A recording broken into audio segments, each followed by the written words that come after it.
Well, hop on to my flying Nimbus, because we really should get going. You mean I can actually ride on this thing without falling? Well, sure, but you do have to have a pure heart. Oh, that's okay. When your dad's the Ox King, you always behave well. I'ma kick back and have a good time. Drama free, that's how I live my life. Inhale high, enjoying the vibes. Got no time for bullshit in my life. I'ma kick back and have a good time. Drama free, that's how I live my life. Inhale high, enjoying the vibe. Got no time for bullshit in my life. Super Saiyan with this flow. Like Vegeta, my heart stay cold. Smoking on that Saiyan dope. Feeling like I'm on a Nimbus cloud, yo. I just want it all, I just wanna ball. Wanna go to the mall, not care about the cost. Puffin' on the dopest dope, in a sweet or raw. Hella high, singing catchy songs. My mind stay floating, smoking on this potent.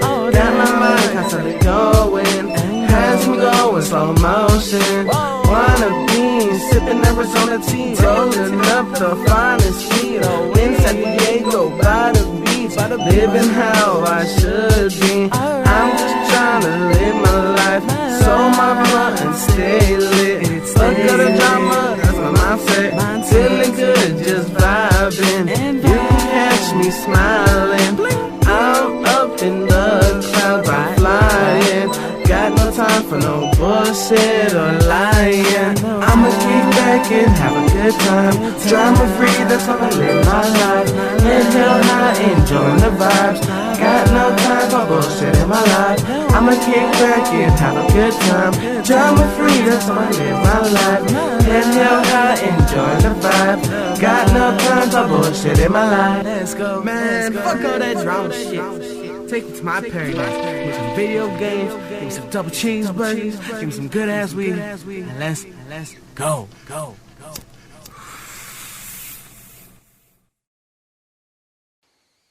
Welcome, ghosts and ghouls, to another episode. But here we are. We're back. We're back in the saddle. I had to grab the old iPad-a-rooney because I was feeling like tackling the serial killer episode. Now, when I do these episodes, matter of fact, here, let me pause this for 1 second. All right. So when I do these episodes, I usually have like what I'm going to talk about. Like it's usually something that's been on my mind for a while. It usually cooks up. Now, the past few days, I had some really good ideas that I wanted to jump into with you guys, that I wanted to throw out there, throw on the wall and see what sticks, if you know what I mean. Let me introduce you to Bo Miles, a unique and likable guy. Everyday life, friends and family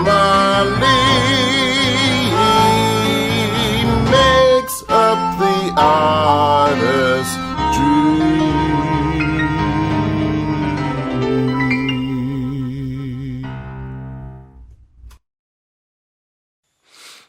But then it's like, I want to say yesterday I was going to record and I just didn't feel it. And those topics, they were real elusive.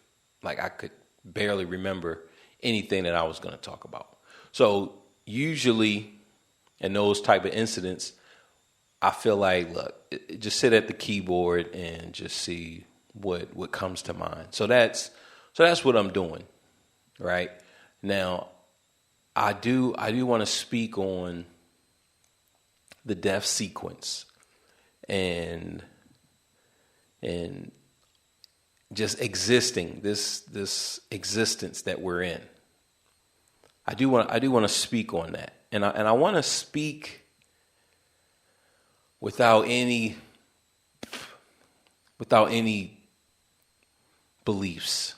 Any belief system. So if you're a Christian, be a Christian. If you're a Muslim, be a Muslim. if you're an atheist, be an atheist. Like I'm not trying to convert anybody. I'm just going through. I'm just treating this like an equation, and I'm just trying to crunch the numbers. I'm just attacking this like a mathematician, right? So I just want to throw that out there because people like to kill.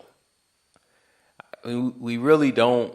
We don't like to admit it, but people love to kill. Like that's one thing. Like people love to kill, and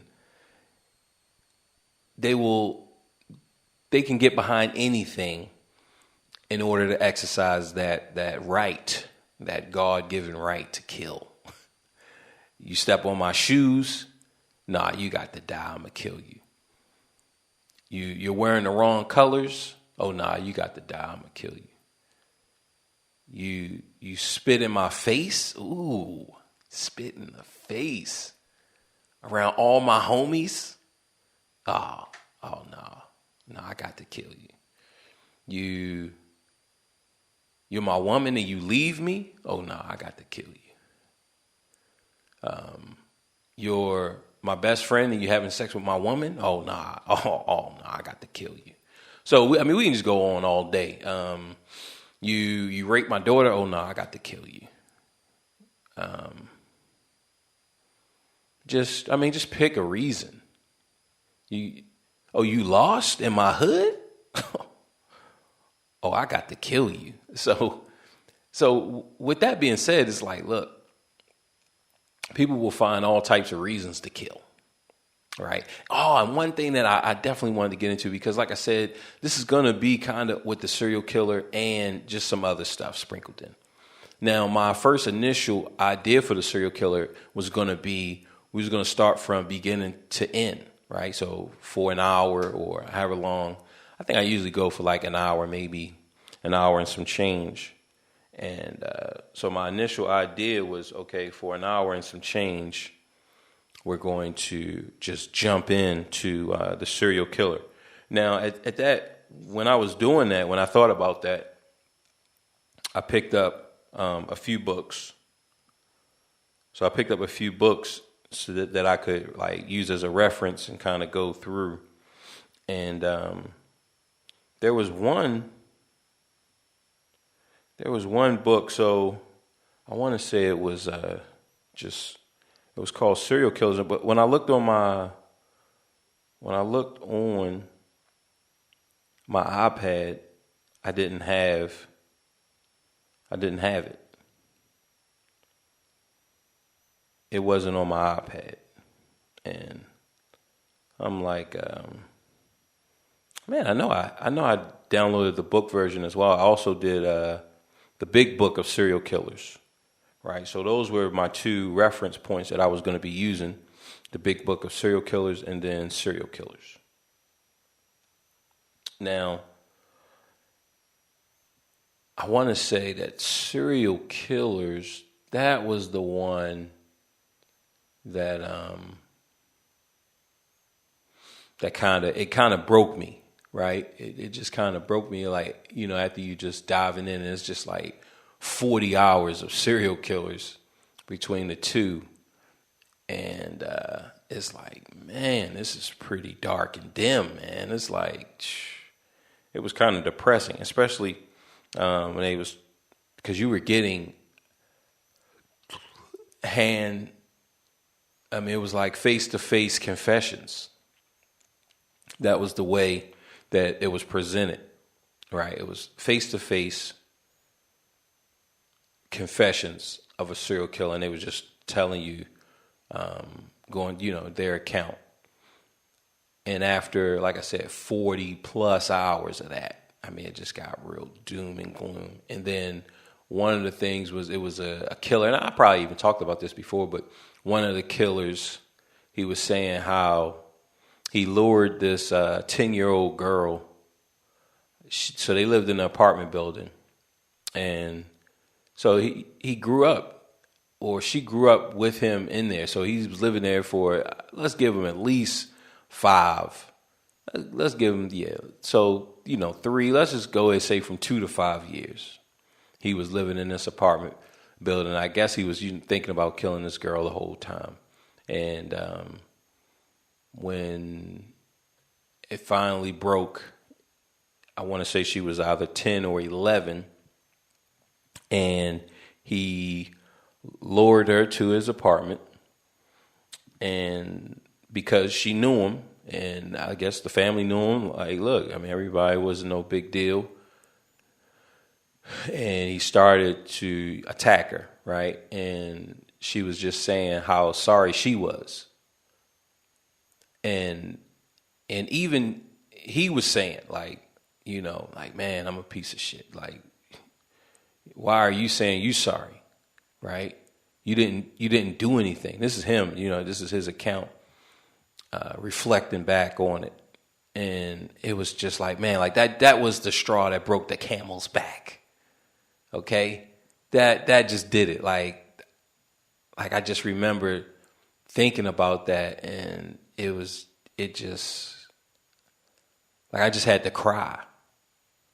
I had to cry, like I actually felt this little girl's pain, and just her saying that she's sorry, like she's being murdered, and she doesn't know what to do, right? She doesn't know what to do. Only thing she can say is, I'm sorry. Like, it's something. It has to have been something that I did for you to do this to me, right? And it was just hard. It was just gut wrenching, gut punching. I don't even know, but it was just devastating. Okay, devastated for my left brainers, right? It was just devastating.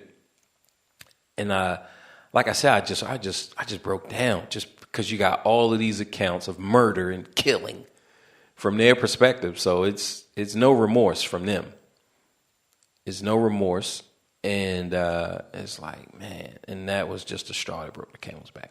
So from that, and so once I got exposed to that one, then I just had to step away, right? It was just too much doom and gloom for your boy, Aboskalowski, all right? It was just too much doom and gloom. Now, fast forward, I think a year. I think I took a year off from that, meaning, of course, I probably did some other podcasts, but I had to step away from the serial killers for like a year. I didn't read any now. There are some that are fascinating to me that we're going to jump into in this episode that I find quite fascinating. But it was like I had to step away, right? So the stories that kind of intrigue me are, we got the Candyman. Say my name 5 times and I will come to you all and wreak havoc and revengeance upon thee, right? So you got the Candyman. I don't know if Ted Bundy is, because I think Ted Bundy, the way they present him, the way they present his story is, it's pretty, like they kind of focus on his intelligence, right? They really want to nail that in, like, yo, he was really smart, which he is. But remember, when anyone presents a story, so if I say we're going to talk about Ken and Ryu, we're going to talk about Ken and Ryu. There are certain moves that come to mind. Those of you who know what I'm talking about, I'm not even going to reference where they come from. I'm just going to say the names Ken and Ryu.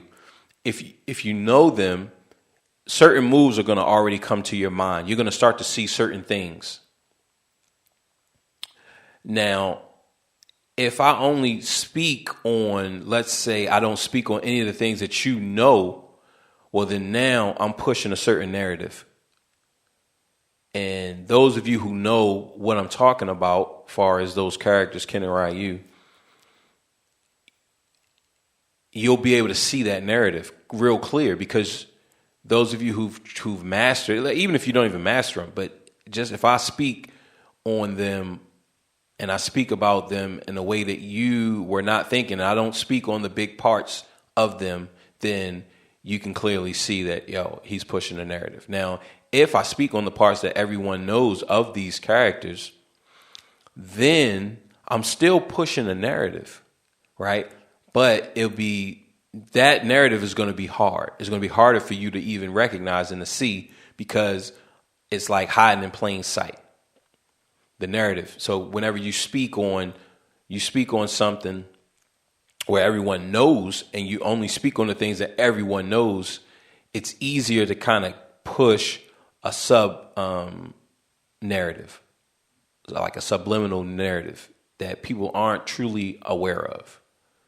It's only when you kind of step back and you say, okay, look how he put all of those pieces together. So when we speak about Ted Bundy and you speak about him being smart, which, like I said, I mean, he went to law school and he represented himself. And I want to say a few times, all of this is by memory, but I do have the reference where I could look. But I want to say that he represented himself at least 2 times. Right now, he escaped.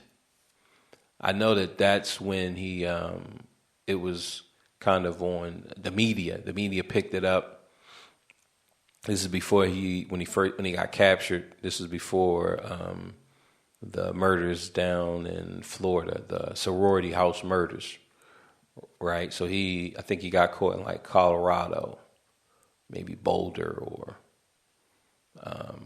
but somewhere up around that way, and he got caught. And before he escaped, so he's representing himself. And I want to say that he was found guilty, but the judge was like, man, it's a shame. Like, you're really a waste of talent. I wish that you could have that we could have seen you in the courtroom in a different capacity, right? This is what the judge said to him, even though, right, he's like a murderer. He's killed who knows how many women by that time, but the judge gave him that compliment, right? The judge liked him, so he's a very likable guy, and it's like, yo. So when they focus on him being smart, like really smart, above average intelligence, which who even knows what that means? Like, what does that mean? Like, what does that mean? I mean, I get people really want to be smart, but ultimately, what does that mean? Like, now we're just personally, that doesn't mean anything to me. You say, well, it's going to be a genius. It's going to be the one who finds the cure for cancer. A genius is the one who composed symphonies and concertos, right? But okay, so is a genius the one who's making music today? Is Soulja Boy a musical genius, right? And this is not picking on Soulja Boy. Like, I think in maybe 100, 400 years, once the music is lost and the art form is kind of just put on the back burner, kind of like jazz music, then boom, Soulja Boy, he'll be a musical genius, right? But as a contemporary, do we see Soulja Boy as a musical genius? And the answer is no. We don't see Soulja Boy as a musical genius. Now, when I say Soulja Boy, I'm saying any rapper. My favorite rapper, right? Whoever it may be, your favorite rapper. Now, whenever we throw them in the past and we look at their past work, then they become geniuses. So, but during the time of contemporacy, right? Which that's not a word, but it is a word, right? If you can say it, then it's a word. So during like modern or present time musicians, we really don't see them as being geniuses. Now, when you look at like classical music, jazz music, or any musician, right? You look at any musician, today's musician, the way that they get the label genius is that they have a high level of understanding of those classical forms, of the past forms. So if you're 15 or 8 years old and you can play Mozart and Beethoven and Charlie Parker, you're a musical genius, right? You can play Art Tatum, Fats Waller, Beethoven, Mozart, Haydn, Chopin. You're a musical genius because you can play those old forms. Look at today's form and it's like, well, today's music really doesn't require genius level. So it's not saying that Soulja Boy or any contemporary musician of today's caliber is not a genius. It's just saying that, look, we don't really value present, right? We don't value the present. We only value the past. So that's how you get marked as a genius, right? So Soulja Boy is not a genius yet, but a few years, a couple 100 years, 400 years from now, boom, he'll be a musical genius. So, all right, the person who a heart surgeon, okay, they're a genius, and it's like, no, like they're not. If a person does something over a repetition, is shown how to do something, they can have a level of understanding. Now, some people will argue, well, there are some people who no one has taught them or showed them anything, and they have achieved some breakthrough, some high level of understanding. And it's like, but to an ant, I mean, what does that mean, right? To a cow, like, what does that mean? That just means that, okay, we can come in and take over the cow's land, right? The cow has no say-so in how its life is going to go now because people are geniuses. So the cow there's nothing the cow can do to restore the balance of its life once the so-called genius picks him for dinner.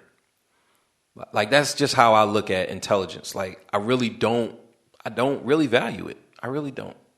And I know, people will say, oh, well, when you get sick, you'll use the medicines and you'll do this and you'll do that. And I'm forced to. Like, I don't even have a choice. Oh, everyone has a choice. Like, okay, you're right. You know what?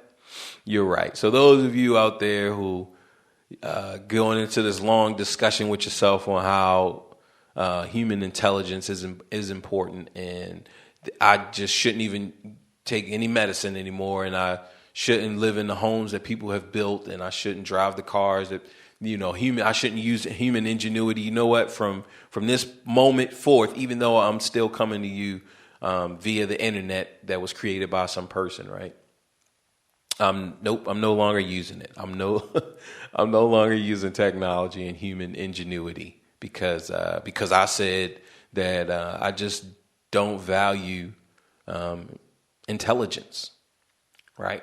So we'll put that disclaimer out there because that's what they push when it comes to Ted Bundy versus all of the other ones. Now they'll say that, okay, these serial killers have an above average IQ, right? So they'll use that as a footnote, but it's like Ted Bundy they use actually as an example, whereas the other ones it's like, well, we tested him, right? We tested Dahmer, we tested except I think what was it, Ed Green, or I can't even think of how you would pronounce his name, just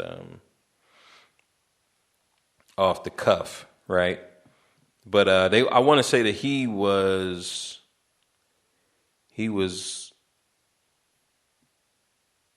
like borderline mentally impaired. So he was either mentally impaired or he was borderline. He was like just high functioning, severe, profound. So his mental state wasn't as high, or mental capacity wasn't as high as like a Ted Bundy. But most of the time they'll give these killers a high IQ, which, like I said, it just doesn't mean anything to me. It just doesn't, right? So we got the Candyman. We got, who else do I find fascinating? The clown what's the clown's name? And that's really where I want to kind of hone in on, because there was actually, I thought about this during my study. Like I made this connection based on how the type of victims that they were luring, right, that they were going after, and a very specific thing, right, a very specific thing, it kind of just it really stood out in my mind, right? So as I'm studying and I come across these two very distinct things, it was like, John Wayne Gacy. So the thing that stood out in my mind, right? Because I'm not just going to do it in chronological order. I'm just going to just get right into it, jump out, jump in, jump out, get in, get out. Okay? We get in, get out, get in, get out. So the thing that really made a connection for me with John Wayne Gacy and the Candyman, let's see, what was his full name? Let's see, man. And I knew his name, but now that I'm looking, I can't even think of this guy's name. So let's see if we can do a search and see. Okay. Candy. Man. And what comes up?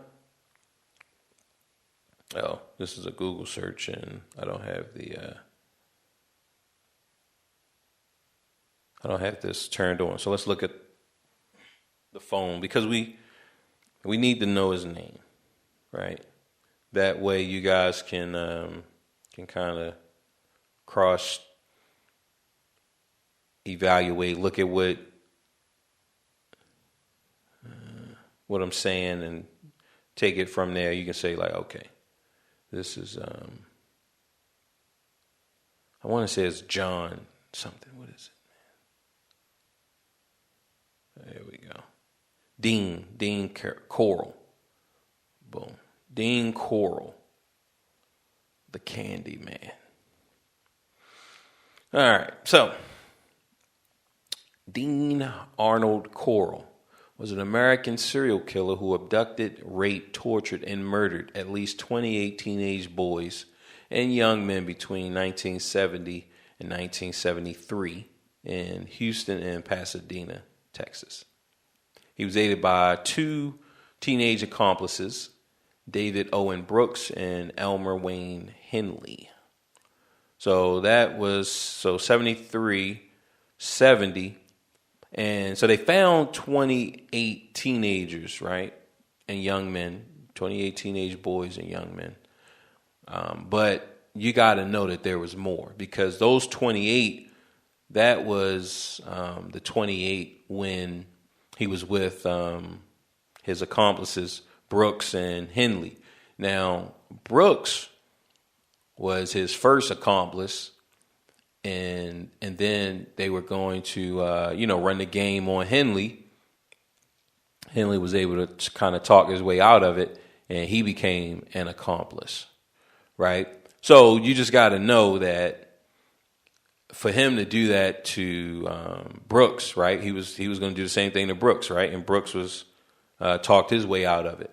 So, boom, he was probably doing this stuff, I would say, I would give him 10. I would say maybe 10 times before, right? Because he already has a system. Now, the system evolved, once he got Brooks on board. So the system evolved. He got Brooks on board. Then he's running a game. Who knows how many people he did before, they got Henley, but I'm sure we could really find that out. But eventually he gets Henley, right? So we got him. We're going to jump back to him.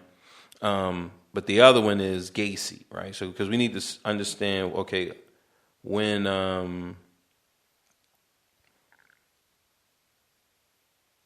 there we go. What was his years, his active years? Okay. So John Wayne Gacy was an American serial killer and a sex offender known as the Killer Clown from outer space.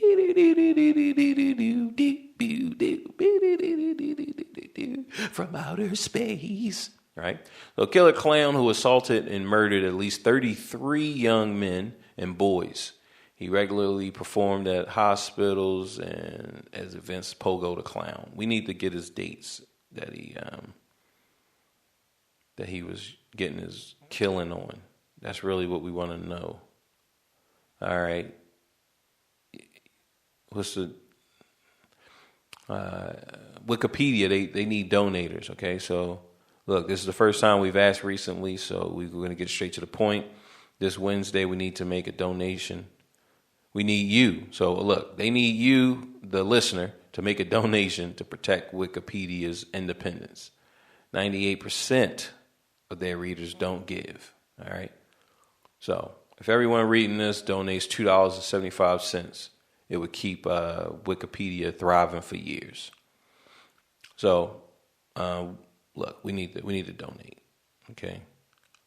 We need to donate. How much? Please select them. But see, the problem is putting your cards and putting that stuff in. You're not trying to put all that type of information into these public sites like this. Like, oh no.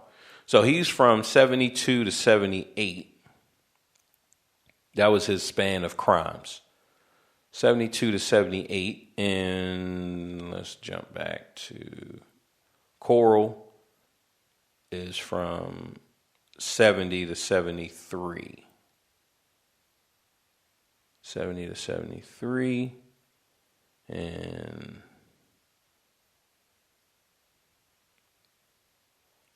72 to 78. Now, Coral was in Houston and Pasadena. He's in Texas. And Gacy is in Illinois, Chicago. He's in the Illinois, Chicago area. Now, the thing that kind of that really stuck out for these two, where I felt like there was some type of connection, was Gacy would do this. He would, look, I got a magic trick for you. And he would do some type of trick with the, like handcuffs. It was a special magic trick that he would do with these handcuffs. And so he would put them on, let the boys put them on him. And then he would open them, right? Boom. Look, these some fake or magic handcuffs. And they would see the trick. They liked it, right? I got these handcuffs. He can get out of them. So then he would say, now you try, right? And of course, he'd get them high, he'd drink with them and smoke with them. And he put this magic trick on them. Then they put the cuffs on. They couldn't get out. And then he says, well, the trick, you want to know what the trick is? And, there is kind of laughing, but at the same time, they could feel that, okay, like, yo, I can't get out of these handcuffs. They're behind my back. And then he says, well, you got to have the key. Then he would, henceforth rape them, torture them, and kill them. That was Gacy. Now, Coral, the candy man, used that same trick. He used the same thing. Yo, I got a trick for y'all. Well, what's the trick? Let me show you this handcuff trick. He put the handcuffs on behind his back. He let the boys put them on him, and then he take them off, and then he would say, all right, they're like, oh man, that's pretty cool. Then, oh man, you want to try? Yeah, I want to try. Right? I mean, who hasn't?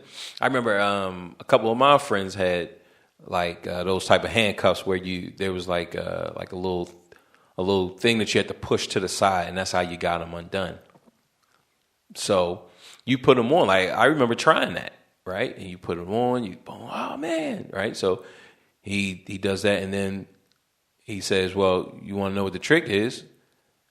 Right? And they're like, "Oh, I can't get out." Oh, you want to know what the trick is?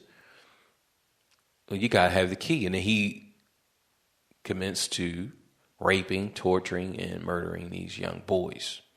So just that, because when you survey all of these serial killers and you find some, like, look, that's very distinct for these two guys to use the same thing. And it's like, yo, like, where is that coming from? So I felt like they were linked. I felt like the two of them were linked together. Somehow, some way, they were linked. Somehow, some way, they came into contact with each other. Now, there is a documentary on Discovery Plus. And this is the reason why I even got Discovery Plus, was to watch that documentary. Now, since then, I don't believe I've watched any Discovery Plus. So it's probably time for me to go ahead and cancel Discovery Plus. You guys have you've taken enough money from me. Okay, I've given enough. I don't even pirate you guys. So I'm just been giving money to Discovery Plus. We don't even use them.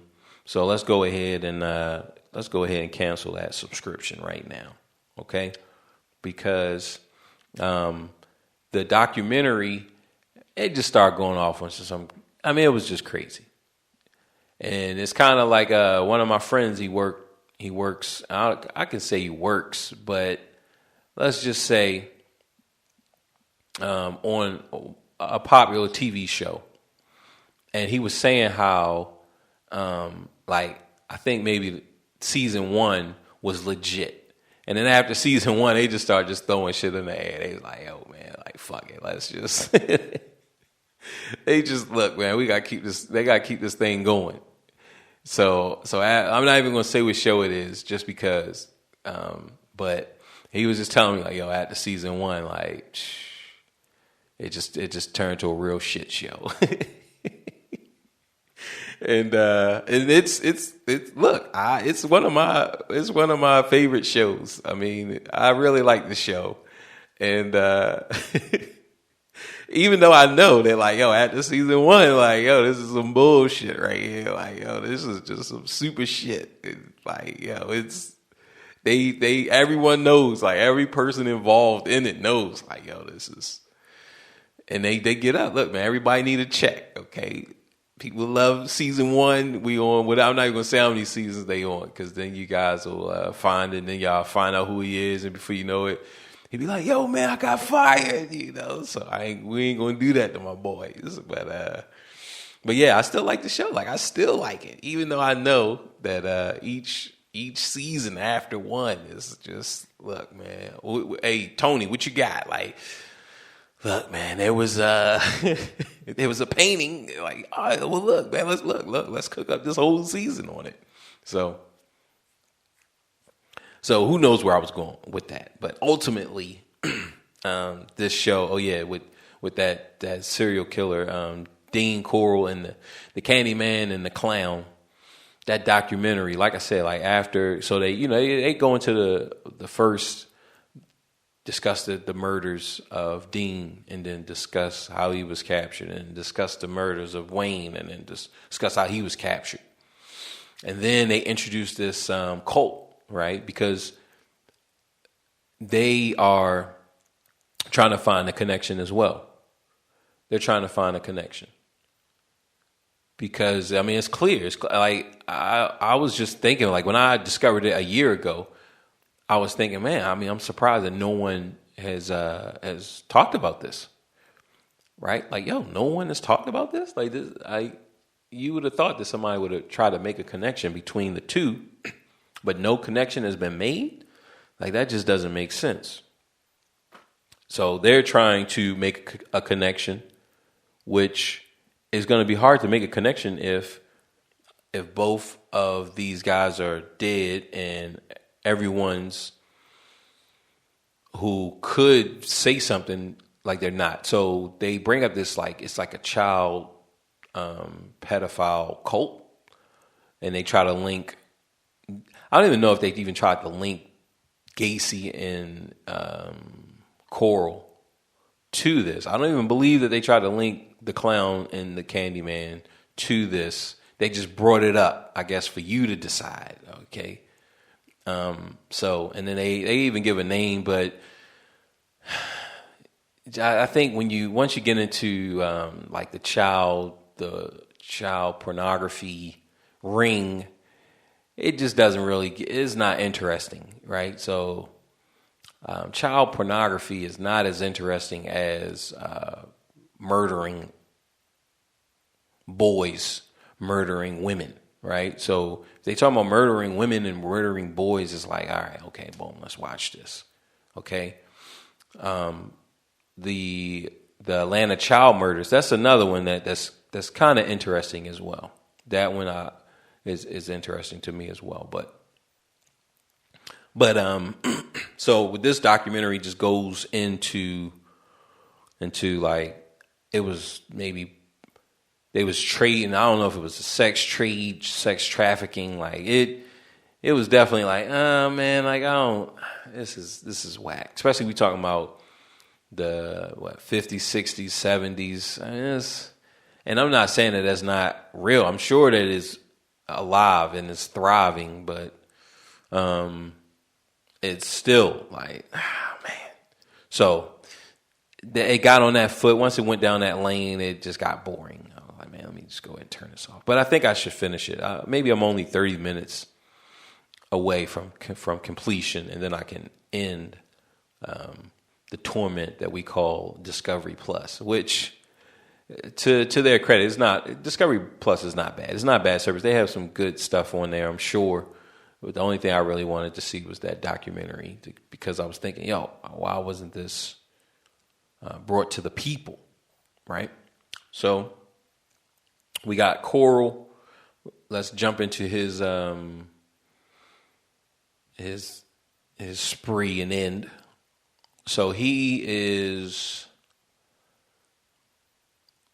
killing, right? He got his two accomplices, Henley and Cook, I believe, that just going off the memory, the other guy. So you got them, and Henley, he's out with a girl and a guy, and I think the Candyman sees him. He's like, "Yo, get rid of the girl. Why don't you bring Todd over, and we can smoke some weed, have some fun over here. We just chilling." Now, on a side note, I'm not gonna forget where we are, but on a side note, like I remember just growing up, and see, this is the thing. Like now that I'm a year removed from all of this, the serial killerness, like I remember these type of people in our neighborhood, right? You got grown men, like grown ass men, trying to smoke and drink with 13-year-old, 11 to 13-year-old boys. And so, but I remember like as you're going through it, right? So I'm a kid, you don't think anything of it, right? Like you don't think anything of it because what they do is they pretend like they're younger than what they are. So if I would say usually they're in their 30s. Like the ones that I knew, that I came in contact with, were in their 30s, and they was passing for around 24 to 26, right? So you 13, I want to say like 24, 26-year-old, I would say like, 24, 26-year-old is like a 19-year-old, right? It's like you 24, it's like you 19 when you're 13, 14. So that's like big bro right there. Right? But the only thing is like, big bro, especially my big bro, like, he wasn't passing you no weed and alcohol. Like, he just wasn't. Like, the St. Ives, like, yo, little Bo, here go, here goes some weed. Like, yo, my big bro just wasn't doing that. He just wasn't. Like, yo, he probably whipped my ass if if I was doing it, right? So like my big bro, like, yo, he wasn't doing that. The guy who was grooming me for selling crack, like, yo, he wasn't. Nah, don't smoke, don't drink. Right? Now, when people start doing that on their own, then you do it on your own. But those type of guys never pushed it to you. They never said, like, yo, do this. Right? Because they thinking only, like, they just think of money. They look at you as, yo, this is an asset. You know, this is my investment. And he's going to make money for me.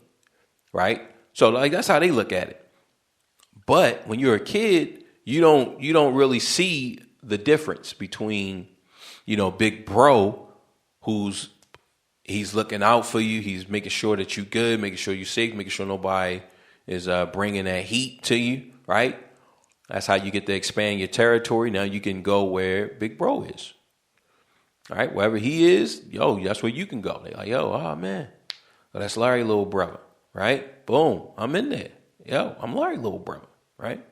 So, boom, but now you got the predator, right? You got the predator over here. You feel the same way. Yo, this is, this big bro. He got me. We good. But boom, he trying to encourage you and see if you're going to drink, see if you're going to smoke. Now, the ones that I came in contact with, they didn't force. So, like, I didn't drink and I didn't smoke. So I want to say when I was 13, I got drunk. We was playing a game, right? From one of these predators. It's a whole bunch of us. Okay? It's a whole bunch of us. And we're playing a game. I think it was called Pig. I don't even know the name of the game, but all in all, I want to say the way that the game worked was that maybe you're throwing cards down, and let's say you get two hearts, or maybe if somebody had a matching or whatever, then whoever threw it down, and they get to say pig, and he put your cards, you go up to your cover your nose, and whoever is the last person to cover their face, cover their nose, then they got to take a drink.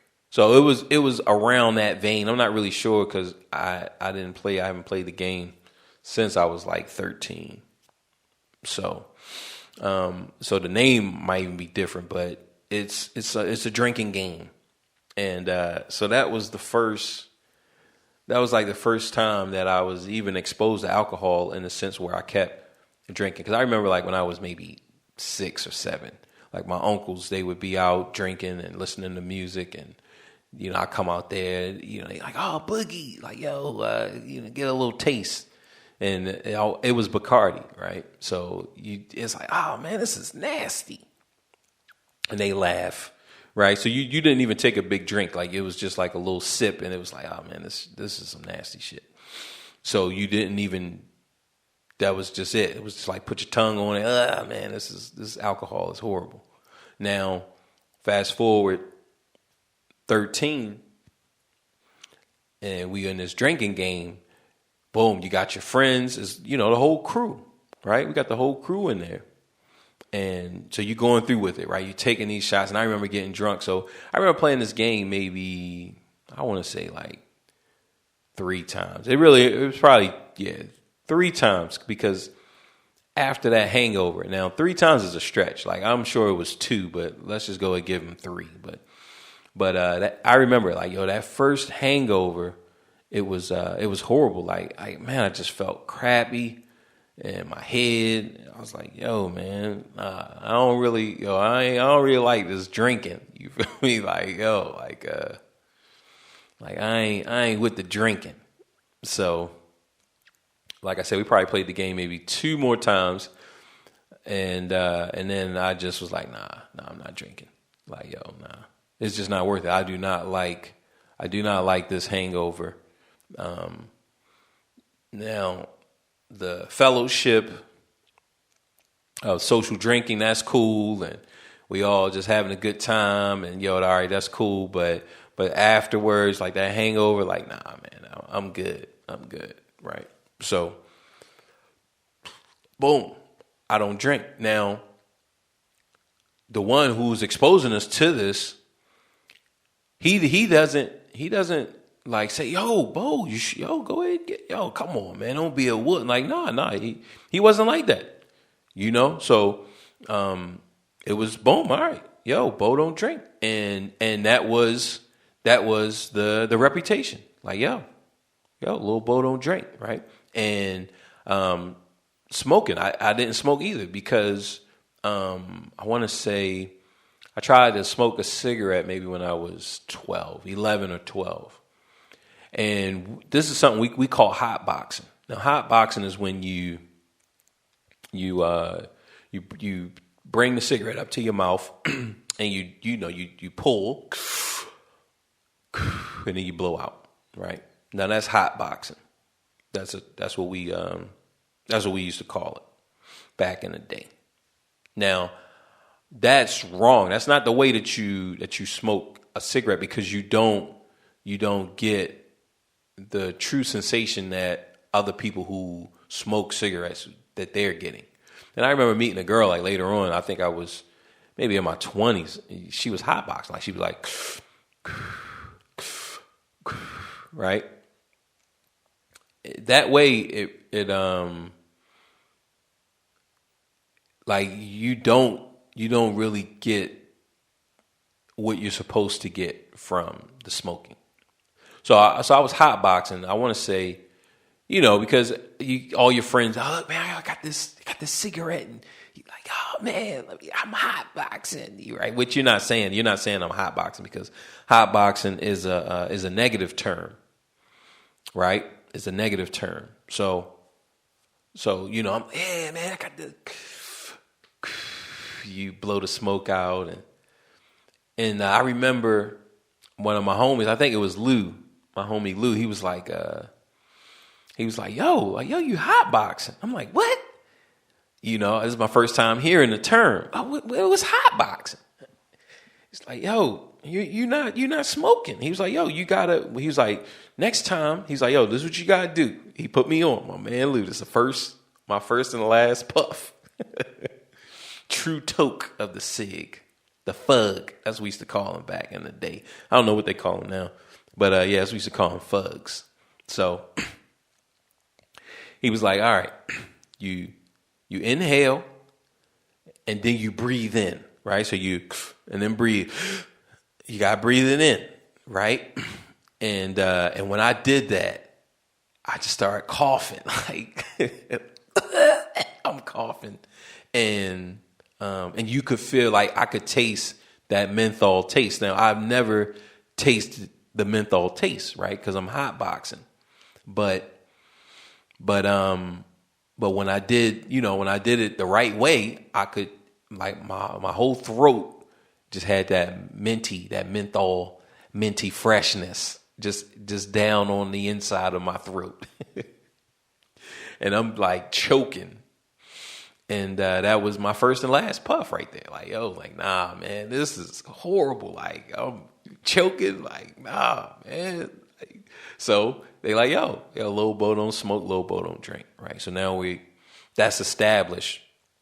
And the predators, like, they didn't try to force me to smoke or drink, because now that you got alcohol, now you got weed, right? So 13, they supplying alcohol and they supplying weed. So I believe that I told the end of that story before. I believe so, but we can jump down that lane. So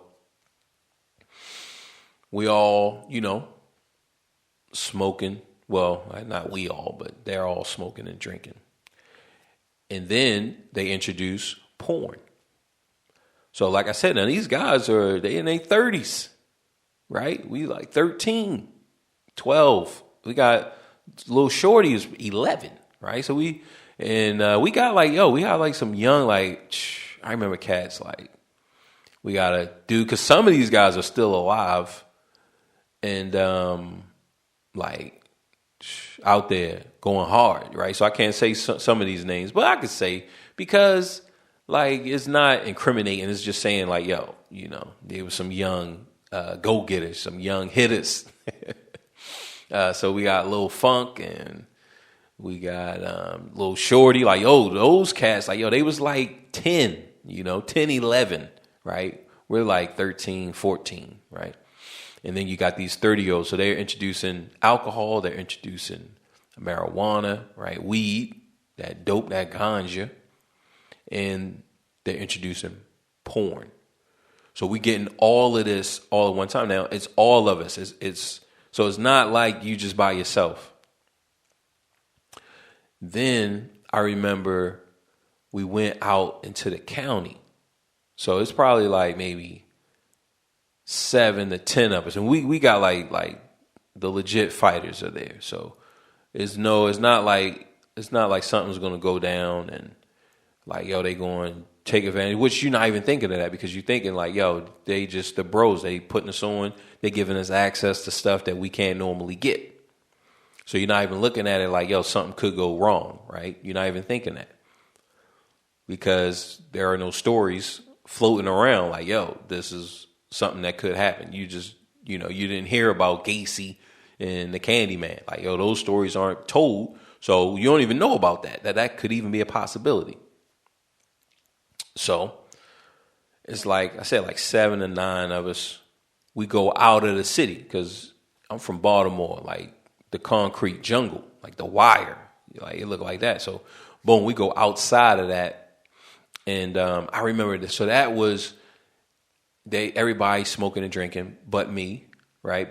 But I want to say that maybe I had maybe some Sprite or some orange juice. I don't know what I had, right? But I'm sure I had to have something. Maybe they had some food, or, you know, I'm just hanging out. But that was the first time. I want to say that that they had like some like weird porn.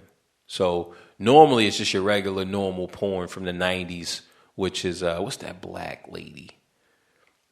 She was, man, I cannot think of. She was big during the 90s. So this is probably like my first porn star that I knew, right? Because she was just that big, like, and man, I just feel bad that I don't remember her name, right? Her porn name, because she was just that big of us. Like she was it. Right? So in the 90s. You only could be one star. Like there could only be one star back in the 90s. Okay, that was it. If you was a star, you was a star. Okay, female porn star from 90s. Let's see. I got put in black, right? Because I don't know who the white porn stars were from the 90s, because like they didn't have any they just had black porn. Like that's all I knew. Right? So here, let's do black female porn stars. Like when she come up, this is like a normal. Like it's just weird that I do not remember her name. I can see her face though. I can see her face, and I'm just trying to look at somewhere legit. Like I'm not really trying to do.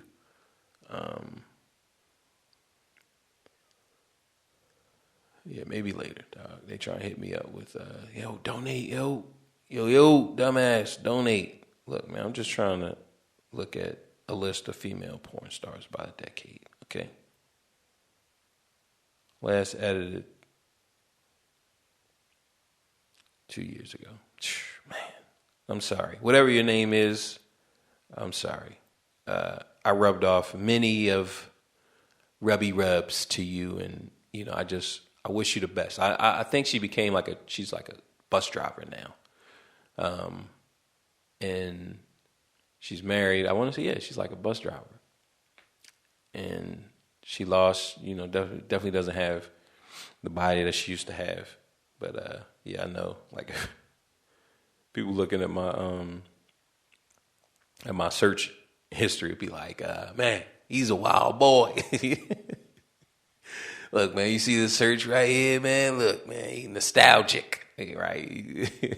He's trying to rev up the engine to being a little a reminisce on the time we had, right? So normally when it was first introduced, you just got regular standard porn, right?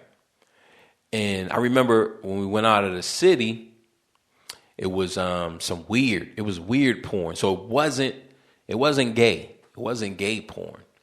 So just me looking back and thinking about it now, like, yo, I can see the progression. You feel me? Like I can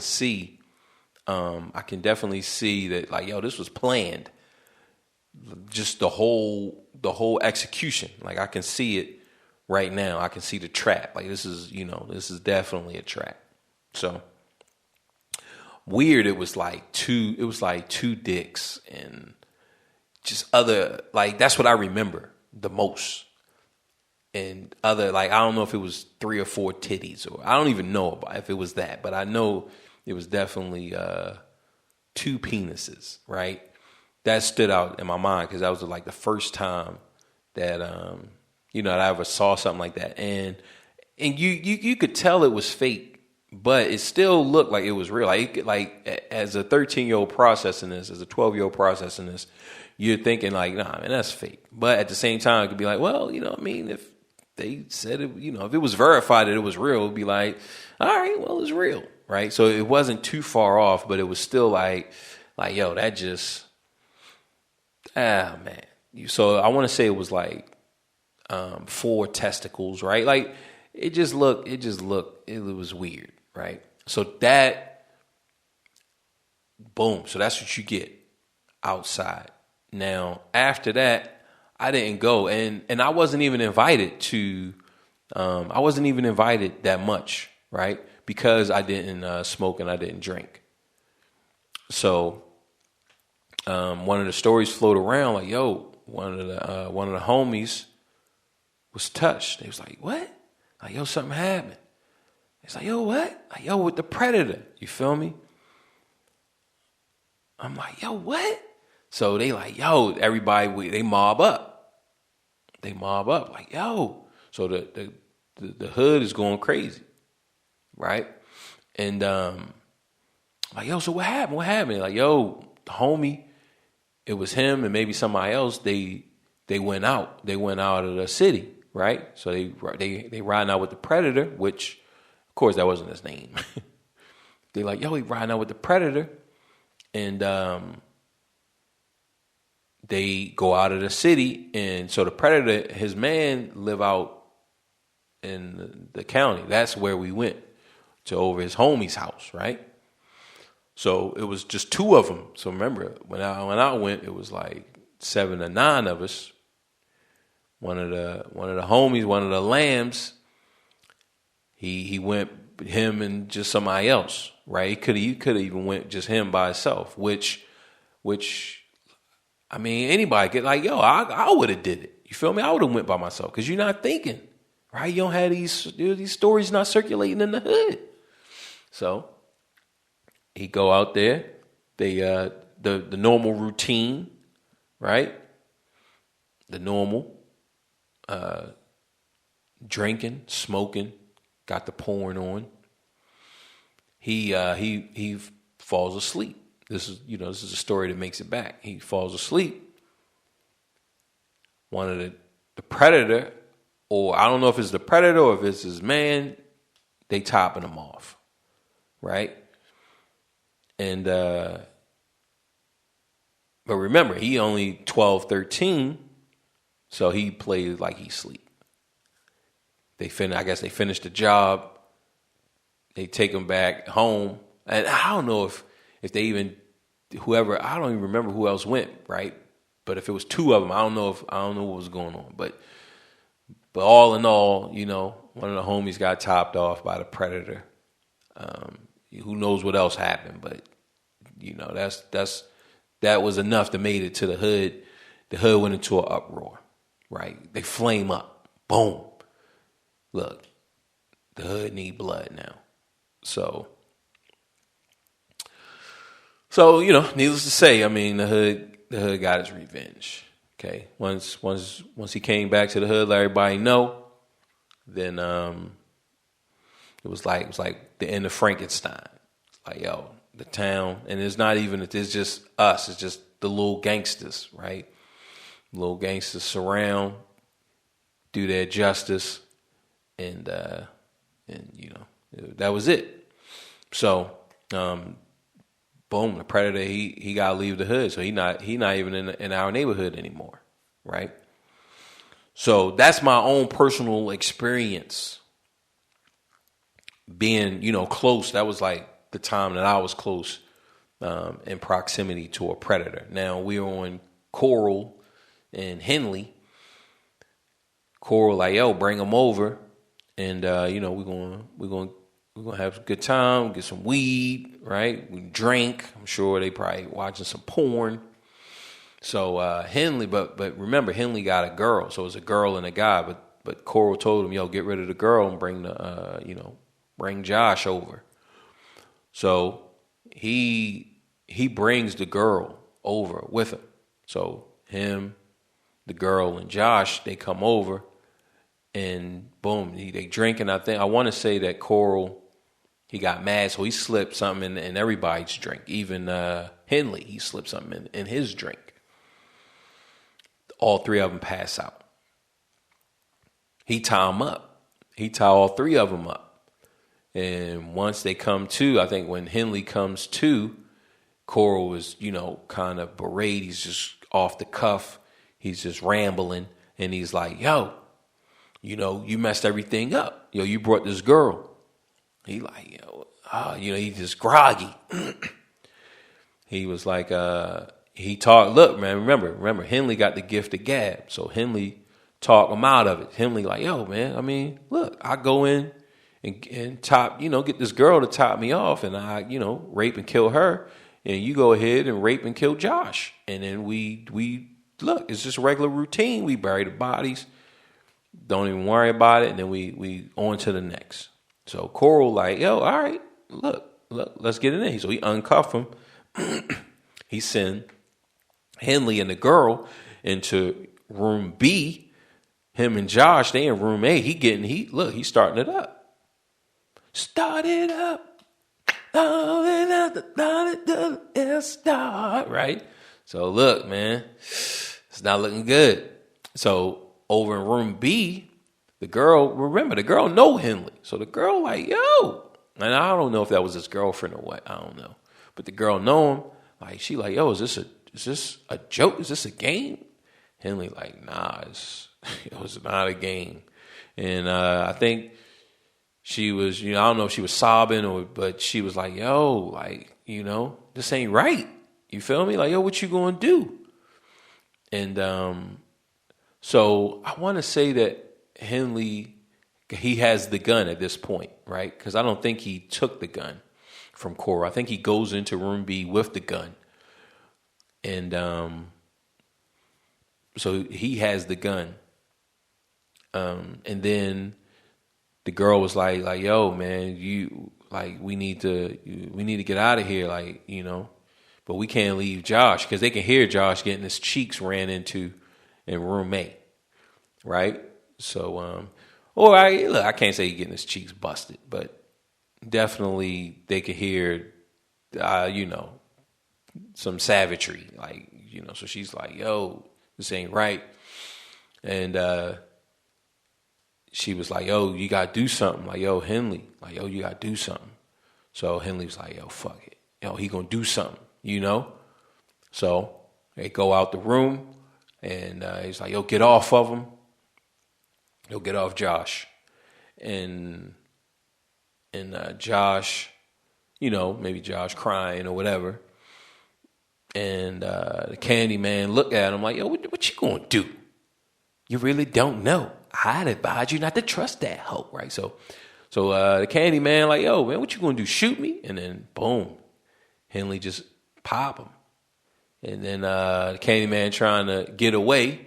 Right, he naked. The Candyman is naked. And Henley hit him up a couple more times in his back. And boom, he dropped. Then they call the cops. Cops come. Cops like, yo, this is Henley is a hero, right? And Henley is talking. And I think it's just a close, like it's just all right. You know, we got this sicko. And somehow, some way, the other one gets brought into it. Right? Somehow, some way. And then once the other one gets brought into it, then the other one told, like, yo, Henley was an accomplice, right? And Henley, he was killing people. Like, yo, he was having fun. Like, yo, let's do this. Boom, yo, Dean, nah, don't kill him. Let me kill him, right? So that's what the other guy was saying. What was it? Corn or something like that, whatever the other guy's name is. And Tool, maybe. I think that's his name. So the other guy was like, yo, he was having fun. Brooks, that's his name. So the other accomplice was Brooks. So we got Brooks and Henley. Somehow, some way, Brooks get caught into it. It gets into the case. And then Brooks tells, yo, Henley is an accomplice. Henley getting it in. I'm getting it in. We all getting it in. So he ratted on Henley, and then Henley was like, yeah. And then he started, then boom, down there unfold. It's 28 kids, 28 boys, teenage boys and young men that's been murdered by the three of them, right? Which, like I said, Coral, the Candyman, he already got this thing on lock. So I'm sure it was probably like 10, at least 3, right? At least 3 others. But I would say, you know, before you really get into the groove of, because he was going to do the same thing to Brooks, right? Because Brooks was his first accomplice that we know of. So, and Brooks talked his way out, right? He was going to do the same thing to Henley, but Henley talked his way out. So they would have had maybe 3 or 4 accomplices if given the time, because he allowed these boys to talk, right? To talk themselves into a better position. So we just got to say that, all right, he at least had to have done this. He at least had to have done this 3, but I would give him like 10. I would give him 10, 10 more bodies that we don't know about, that we have no idea of what's going on, right? So that's where we put him. Now, Gacy, he didn't have any accomplices. He was doing all, but he was still following the same formula, right? He was still following the same formula. He did the trick, like I said, like that trick connects both of them for me. It connects the both of them. Now, he was like cruising the Chicago streets, looking for like vagrant boys, looking for boys that he would watch. So we talking about the clown now, like the killer clown from outer space, right? So he would cruise and watch, go down to like the bus station, the train station, and he would watch these boys. Now, I even have a train station story. So I'm homeless in New York, and I'm hanging around the bus and the train station because this is like my first few days. So I want to say like my first week. Yeah, my first week or 2, I'm hanging around like the bus and the train station, and I'm getting a room every now and then. So like you would get a room at the Y. Now I don't know if that stuff is even going on now, but they had like rooms at the Y, and I want to say it was like $60 at the time. It's probably like $60, $60 or $70, and so you get that, and then you get a hotel room downtown Manhattan, like up around their red light district. Right. So it's all kind of close. And then you got the bus station and then you got the train station. So hanging around there. And so what I would do is like, I would just sit down, and this is what people would do, right? You would just sit down in the chair and just act like you waiting on your bus.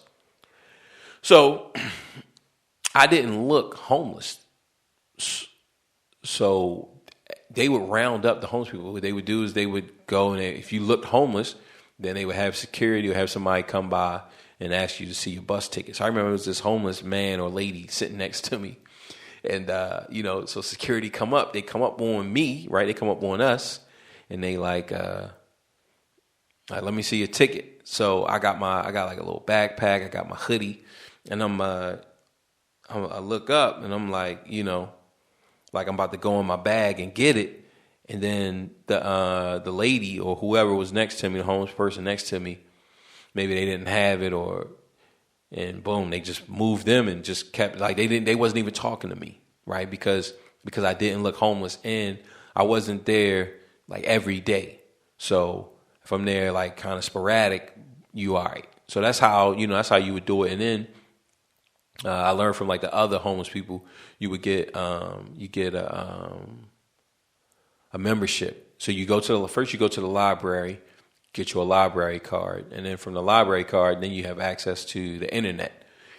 And from the internet, you create your membership at these different gyms, right? And boom, now you get to take your shower, get to kind of hang out, relax, right? Just have like some alone chill time, right? Escape homelessness. And then like during the day, so my schedule, you got that, and then I would read. I had like music books because I went up there to be a musician to like get on. So I had my books that I would read.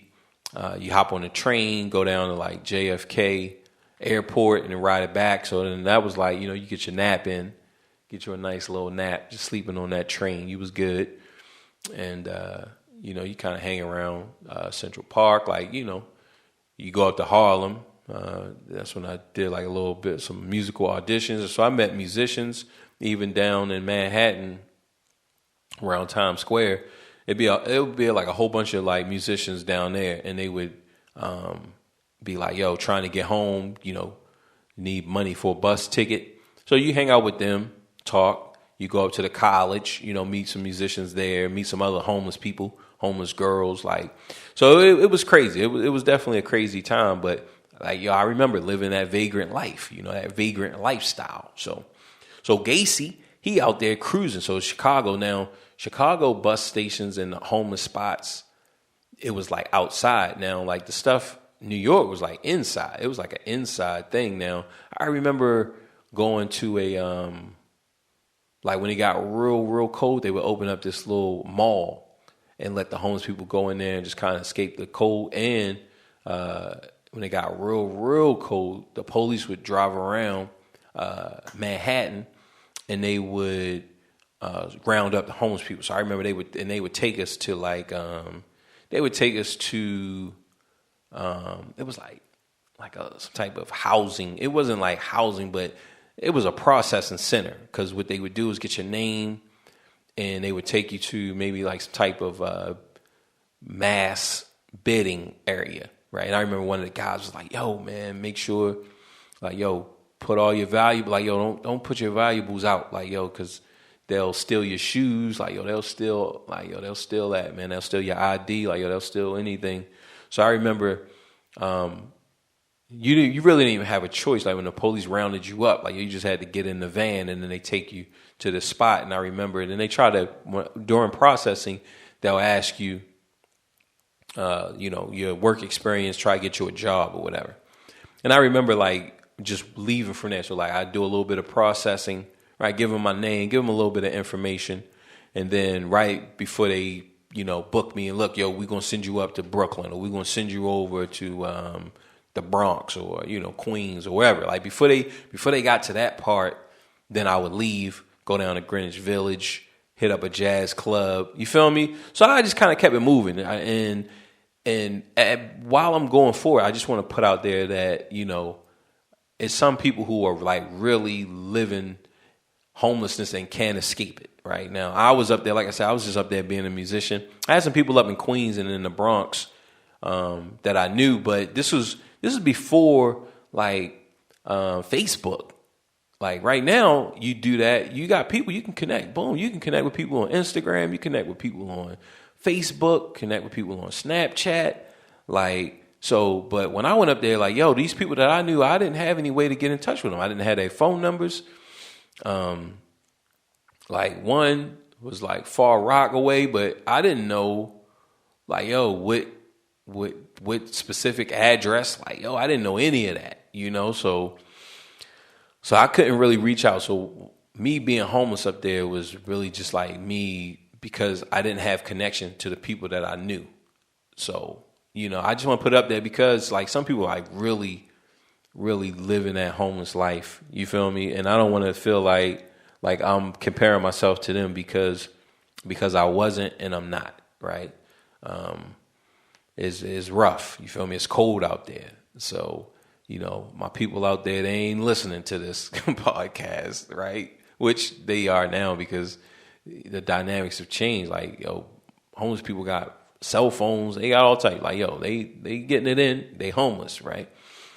Living that same, like it's evolved. Just from what little bit that I knew and learned, it's evolved since then, right? So, but I don't want to put it up there like I was really living it like that, because I know some cats who was really living it, like, and they, like, I still had money, right? Like I said, every now and then I would get me a room to the Wild, get me a room in one of the hotels.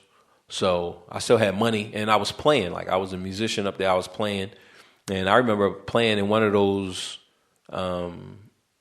halls, like one of those little homeless, like when they would open up the town center or the gallery or whatever it was called. When they would open up, I remember playing there, and all the homeless people in there gave me money. Like, all of them started giving me money. You see what I'm saying? So like, yo, I had money. Like, I could stay, and I had my bus ticket home, because when I first got there, the guy was like, yo, keep your ticket home so you can get home.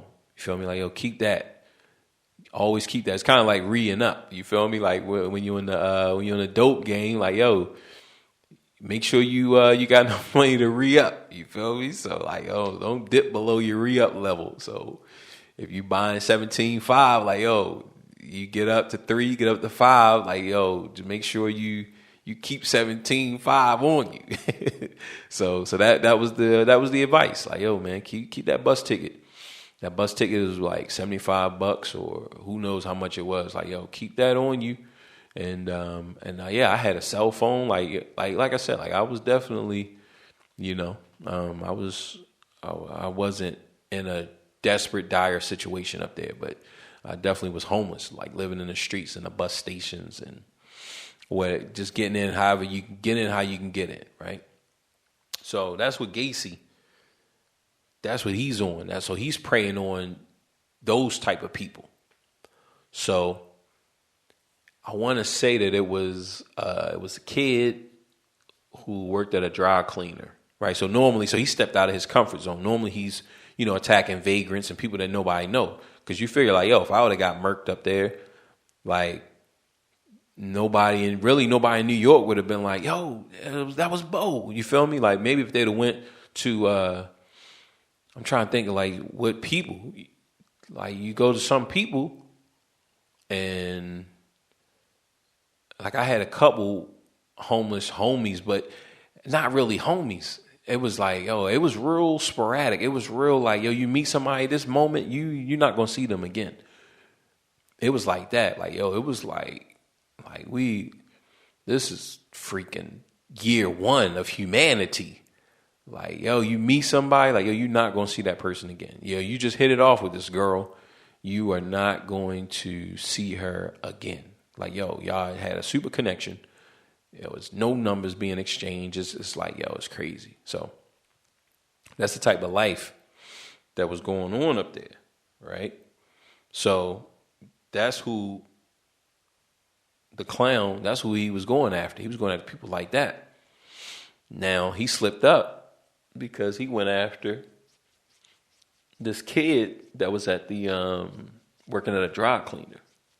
So he goes to the dry cleaner. I want to say he wrote his name down on a receipt or something like that, right? He wrote his name down on something. This kid at the dry cleaner working, right? And boom, the kid hanging out. The kid go out, hang out with him. And then he hit him with the trick. Yo, I got a magic trick for you.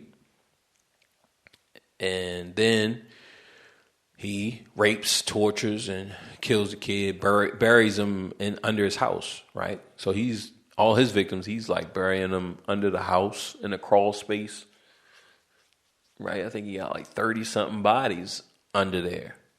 And it smells, and he was just blaming it on the sewer. It's like a sewer leak or some type of sewer pump system malfunctioning under there, and that's why, right? But people always complain about the odor, right? The smell of his house. So that kid goes missing. Boom, he has a job. Like, yo, people looking for him, right? And they eventually, I want to say that they found that receipt, or they found wherever that he wrote Gacy on the name. He wrote his name down on that piece of paper. They find it, and then they they start asking him, yo, you see Chance, right? Yo, you see Miguel. Yo, you see Tyrone. He like, nah, I ain't. Yo, you sure? Like, yo, because this is your name, right? Oh, yeah, man. I remember meeting Miguel. Like, yo, I gave him my number, but we and him never got up. Oh, for real? But you the last person to see him alive, right? So then they snooping, and then they kind of following him, and they just follow him. They catch him like snooping around, looking at the spots, and then they kind of catch him, and then I think they put some pressure on him, and then eventually, I don't know if they got a warrant to search his house, but somehow, some way, right? They make it to the house, and then boom, they start finding bodies, and then there was a wrap for him. So then he didn't die. He did a whole bunch of interviews, right? So you can look that stuff up on the clown John Wayne Gacy. He was actually, I think, named after John Wayne, the actor, right? And I want to say that somehow, some way, that the two of those do tie in some way, right? I just don't remember it offhand, but I want to say the Gacy made his way to Houston because he was in the military, and I think Coral was in the military, but yeah, I think he was in the military. Maybe he got out, and then he started working at his parents' candy factory, but I'm not sure that I don't know, right? But the two of them are connected in some type of way, right? Now we are towards the end because this has been almost $1:30, almost an hour and 30. So I'm gonna get into some of my thoughts, and we'll pick it up. We're gonna tackle two other serial killers. We'll tackle the Atlanta child murders next week, and we'll there's a guy from South Carolina actually that's in Spartanburg that has my interest. Now his type of killer, like, I mean, he's still, I think he's still like a serial killer, but not in the like standard sense, right? He's more like your modern day, if that's even a term, right? So maybe we'll get into the two of them next week. But just kind of processing this serial killerness, right? And it's like when I think about those two, it's like, man, you have these guys, right? Oh, I guess we could leave the overall at the end, right? That way I'll have a lot more to think about and to say after we've gone through several killers. But to bring it home, I just think about the people that I grew up with that are serial killers, right? And the thing is, it's like, okay, like, yo, how are they serial killers? Like, yo, they are serial killers. Like, yo, do they kill the same people? The same, right? They have their victims all kind of fit a certain formula, right? It's like, yeah, like, yo, they all black males. Do they have a specific weapon that they like to use? Like, yo, they like to kill them with guns, right? And do they all live in a certain area? Like, yeah, they all from this adjacent area, right? So it's like, yo, they are serial killers. You feel me? Like, and it's just crazy. It's crazy. Like, yo, like we are growing up with these guys. We grow up with them, and people say, well, you know, they're not serial killers because they're at war, right? It's something. Okay, yo, he's from that neighborhood and I'm from this neighborhood, but it's like, yo, all right, they killed my cousin, so now I'm just retaliating. It's like, all right, I get that, but like, yo, I mean, how many cousins you got though, dog? Like, yo, man, like, because I'm telling you, man, these guys in the hood be having a lot of bodies on them, man. These guys be having a lot of bodies. Like, it's so crazy when you really think about it. And it's like, yo, so how come they don't get the serial killer mantra, right? Or the serial killer moniker. They don't get the serial killer title, but everything else lines up perfectly for that. And it's like, well, you know, they just gangbangers. This is just drug related. This is just gang related.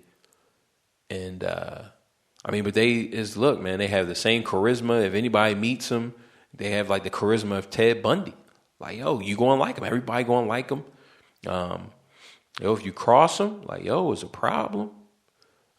Yo, I hope you're not on the other side. And you got to believe that, yo, there's people like him on the other side.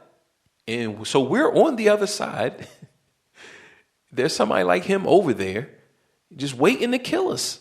Like, yo, it's just so crazy. Like, when you really think about it, when you come from my type of environment. Now, everybody don't have this. If you come from a more relaxed environment and you have somebody like that, now it's a big deal. But it's like, but these pressure environments that have people like this in their environment, like, yo, these are serial killers. Like, yo, we're living amongst these serial killers. Like, yo, they can't wait. And when they don't kill for a while, like, yo, they start to get a little antsy. Like, yo, man, they get a little irritated. You feel me? Like, yo, you want to stay away from them, right? So before they serial killers, they like, yo, serial bullies. They just beating people up, randomly just going around, terrorizing. And like, yo, they haven't stolen anything from somebody. Yo, they didn't, take anything from Lil Bo. Like, yo, man, let's walk around. They hunting. Like, yo, let's walk around and see if Bo out there. You feel me? We're gonna take his Game Boy. Like, damn, man. Here he come, man. Fucking little baby serial killer out here, terrorizing me. So I mean, it's just crazy. And then with the sexual predators, right? Like I said, like, yo, I was real close. Like, it's crazy. And you don't even think about it. Like, yo, I never thought about that until I'm looking at it now, right? I'm looking at it now, hindsight, and, 90 plus hours of serial killer training and studying. It's like, yo, these guys are looking for victims. You feel me? Like, yo, they looking for victims. They don't seem like they 30 in their 30s. So when they tell you they 22, they 23, And I know the ones who were going after girls. So they tell a girl, yo, I'm 24, I'm 26. They driving, a GS at the time. That was the car, right? The Lexus GS. So they driving a GS. Or they driving the Q45, when I'm like 14. The Q45 was big. The Mazda 929s, stuff like that. Those type of cars, those were the cars, the dope boy cars, right? So they telling you that they 24, they driving these cars, they driving the Benz, they driving this stuff, but they in their 30s, they not dope boys, and they going after girls, right? So they Kells. It's R. Kelly out here. You feel me? They R. Kelly and girls. So, all of that stuff is going on, and there's no type of awareness. There's no stories it's not in the music, right? That's really where we get a lot of our education. That was our sex education, was the music. The music and porn. And porn wasn't even that available to us. So you might find a magazine in an abandoned house or something, right? I didn't find my dad's magazine collection. I don't even remember that. I just remember when I was 11, me and my cousin Al and Jay, we in an abandoned house. We just rummaging. We just going through an abandoned house, and boom, we come up on a magazine. I think it was a Hustler magazine, and that was my first time. You get to see it Eagle spread. That was the first time I've ever seen it. You feel me? That was the first time I've ever seen it. And it's crazy, man, that's what it looked like. It was kind of scary. Man, I'm gonna put my joint in that. Man, the thing was, she had the claw. You feel me? She had the claw pulling it back. Right? So you don't know what to do with that, right? So sex education is gonna come from the music, especially back then, because now you got the internet, so all of this stuff has been it's evolved, right? But the way of life and all of your lessons came from music. It's real crazy when you really think about it like that. But how to be a man, for us, it came from the music. And I talk about my dad. My dad definitely instilled a lot of good values in me, and a lot of qualities that I am very proud of. But ultimately, you have to choose your own path to become a man. Some people follow their father's footsteps, right? And that's not bad. I'm not saying if you do or if you don't, but that's not for everybody. Even if you have a father, you have parents in the house, because people are always saying, yo, man, it's the parents need to do this, the parents need to do that. Yo, I had my parents, but I picked my own way. I found my own path. Your parents can't walk that path for you. They can only tell you and try to show you a better way, but it's up to you to make your own decision on how you're going to be. Okay, this is who I am, right? I was in the video games. My dad didn't play video games. My mom didn't play video games, right? I didn't like school. My parents, they didn't bring the axe down on me. Yo, look, let's hit these books together. They didn't do that, right? So I just learned that, look, man, I gotta, this is who I am. This is how I'm going to do it. You got to find your own way. You got to build your own way. You got to build yourself. Your parents don't build you. They just provide you with some tools, and look, are you going to use them or you not? But that's your choice, right? So I don't really come down on the parents like that. I really don't, man. Some of these people, some parenting, I remember some of these threats, I think Erskine is one of the kids. I remember, Erskine was bad, right? And me thinking now, was it his mom's fault? I met his mom. Mom seemed pretty cool, right? She was a good mom. I don't know his dad. I didn't meet his dad. I don't remember his dad. Maybe I did. Maybe, maybe he never met his dad. I don't know. But I met his mom, and so Erskine, this nigga was a hellraiser. Look, and I don't know how he turned out. I don't know what his life is today, but back, I'm talking about first first through fifth grade, like, yo, man, he robbed a guy. I think he robbed somebody with a gun in the fifth grade. You feel me? Like, yo, little Erskine brought a gun to school and robbed a kid that was, I want to say, in the second or third grade. He robbed a second or third grader for his beanie hat with a 38, right? And let's say the gun was a 22. Let's say the gun was a 45. Like, it was a gun, right? Now, the kid that he robbed, like, yo, this kid, think about it. Yo, you in the third grade and somebody pull a gun out on you and tell you, yo, give up that hat. Like, yo, that's going to do something to you. Like, that's going to do something to you. Like, you're going to look at the world different when that happens to you in the third grade. Now, think some of you listeners, that has never happened to you ever in your life. And if it happens to you today, like at whatever age you are, if you're in your 20s, you're in your 30s, you're in your 40s, you're in your 50s, like, yo, whatever age you are right now, if somebody pulls a gun out on you and takes something from you, like, yo, that's going to change you. Like, yo, you're not going to be moving the same. Now, just imagine now you're in the third grade. You feel me? Like, yo, that's going to change you. And it did change him. Yo, that person who got robbed, like, yo, it changed him.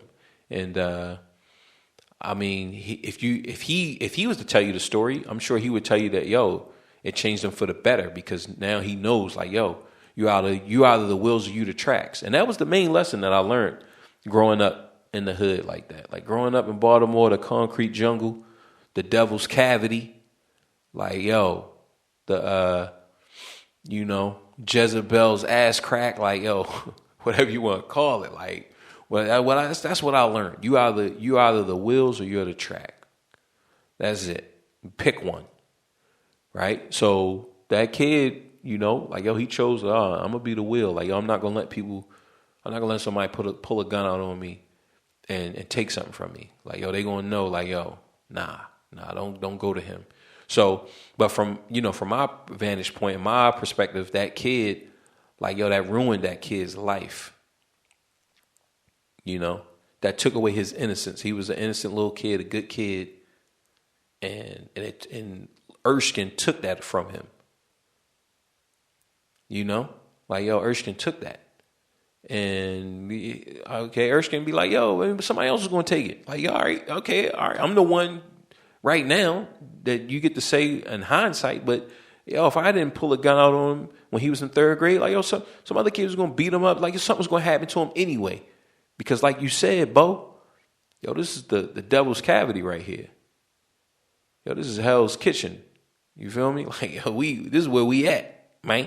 So, so when you look at it from that perspective, it's like, man, yeah, but a gun, come on a third grader, like, yo, he could have even been in the second grade, like, yo, like, just to have your life flash that, that early, you don't got that much life for it to flash. So that's a quick flash right there. Like, yo, I just remember trying to climb up. Like, I really remember climbing up on the counter, getting into the counters, getting sugar. Like, yo, like my Aunt Brenda, she had kicks. Like, they had kicks in like this little container.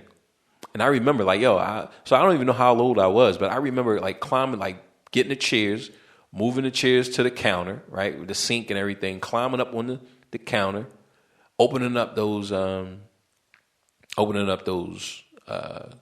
cabinets or whatever, getting to the cereal, getting the sugar, and getting a bowl of cereal, right? So just from size perspective, I remember it too. Like, I remember what it looked like to be that short and be that small with no reference of anything, just it's the big world, right? So I remember it all. I remember it clear. And so just imagine. So that, like, yo, he in the third grade, he remembers it like it was yesterday. Like, he remembers more things about being that little, right? He probably even remember barely being able to talk, right? Which I remember before school, right? I remember a bunch of memories before school, like before kindergarten, before pre-K, before all of that, right? Just look, I remember my cousin started going to like daycare and school. Like, I remember that stuff. So, the little homie, he remembered that, right? His life flashed before his eyes. So it changed him. It did change him, right? He definitely became a hellraiser. And That's just crazy. Like, yo, but that's the world, right? So now we talking about these serial killers.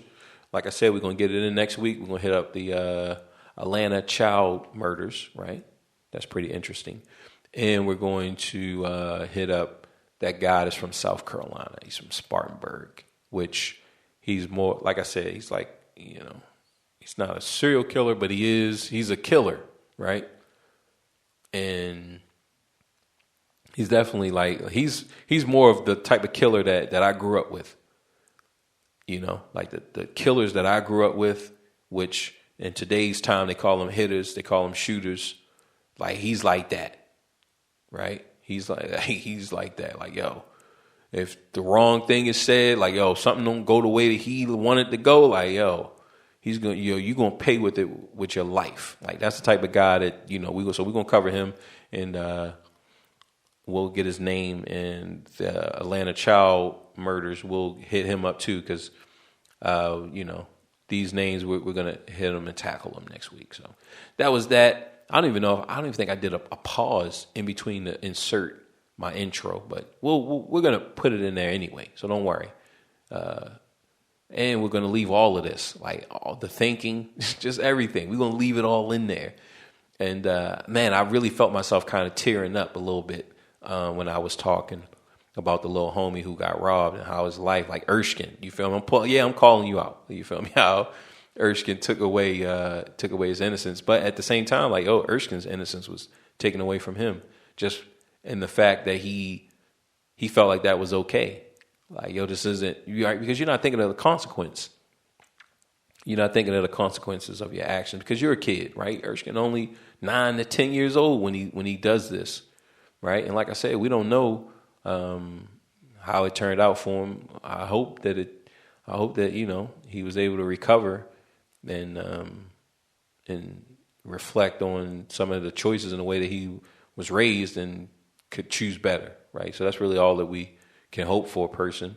Yep. So it's round1fightbook.com.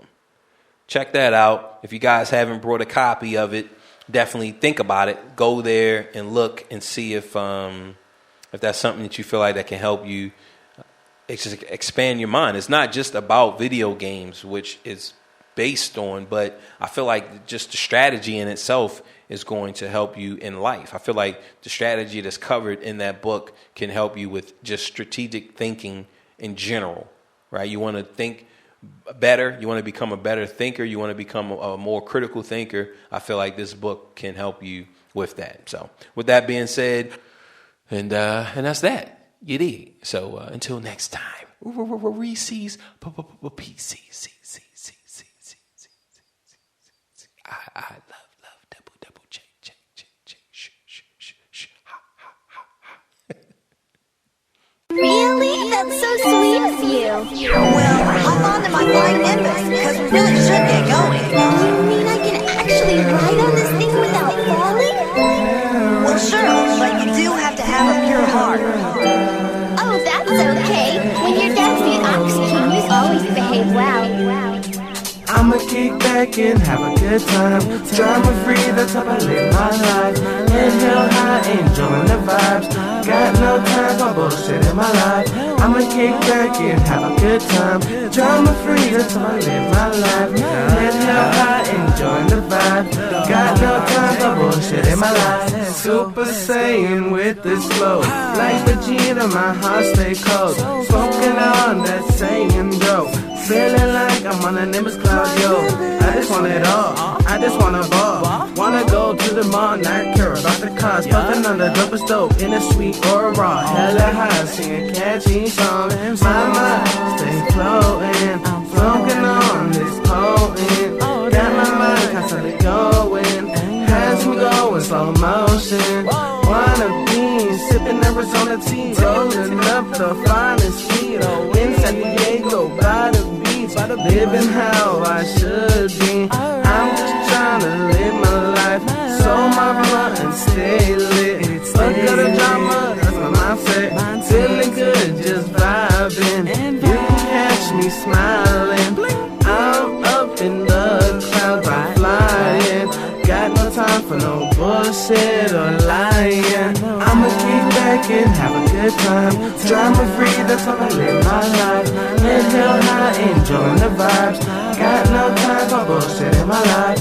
I'ma kick back and have a good time. Drama free, that's how I live my life.